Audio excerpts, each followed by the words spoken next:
is Kaylin, and this is my public speaking discussion post. Audience analysis is a really important part of preparing for a speech because it really helps the speaker connect to the people they're talking to.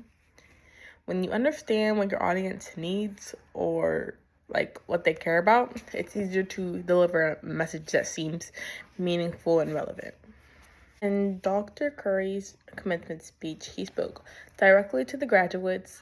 He acknowledged their hard work, their journey, and even the personal challenges that the students may have faced, like balancing school with jobs or family. One thing I appreciated was how he encouraged the students to keep growing and contributing to their communities even after graduation. And I feel like the speech overall was really good for students that are starting a new chapter in their life. And Dr. Rick Risby's speech, he also spoke to college graduates, but his tone was more emotional and motivational. He shared personal experiences about his father, who was a third grade dropout, but still taught him important lessons about character, service, and hard work.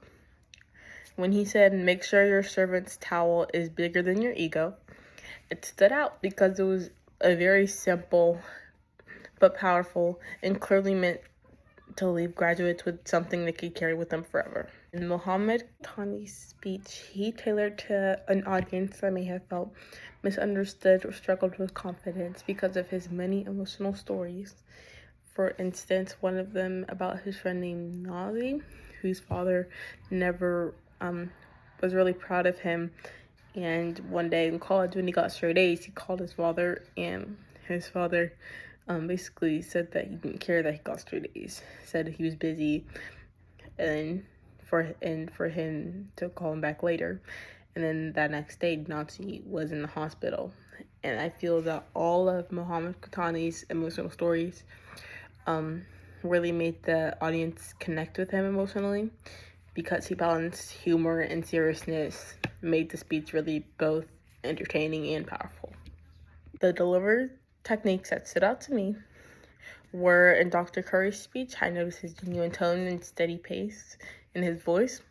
He made eye contact with the audience, and he came across as very professional, but also understanding, which made the speech feel really sincere. Dr. Rigsby's delivery was very moving. He used like a very strong voice and motivational voice, and he used pauses and emotional storytelling. His body language was very confident, and he didn't rush, and he let the message sit out like to the audience, and then started talking again. Mohammed Quatani used lots of different vocal variety, like high pitches, low pitches, like different paces and facial expressions and humor to keep the audience attention. His transitions between funny and serious moments were very steady and smooth, and his confidence and energy really stood out. Now for part 2, I'm going to reflect on my own experience with public speaking anxiety. After completing the questionnaire and writing my reflection, I realized I deal with a lot more anxiety than I thought. Before writing a speech, I usually feel okay, but once I start speaking in front of people, especially people I don't know very well, I start getting nervous and my heart starts beating faster, my voice gets shaky, and sometimes I lose my place even if I practice a lot. One time this past year during ELA, I worked really hard on the project, and once I started speaking, I forgot one of the part, but it was important to me because I was I added it in for extra points, and I forgot it, but I still got a good grade, but I felt frustrated because I prepared for that, and I didn't show everything that I had prepared. This class and the speeches we've watched just helped me notice that public speaking isn't a weakness. It's something many people experience, and it can be managed with the right techniques and tools. Strategy that I plan to use is visualization. I'm gonna visualize myself doing really good and have a strong and calm speech and have the audience react positively. I'm gonna use positive self-talk instead of thinking about what could go wrong. I'm gonna think about what could go right. And I remember myself, I am prepared and I can do it.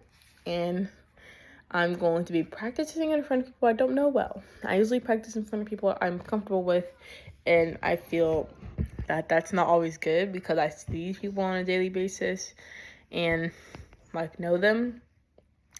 So I want to start getting in front of classmates I don't really know well, so I can get used to feeling that pressure.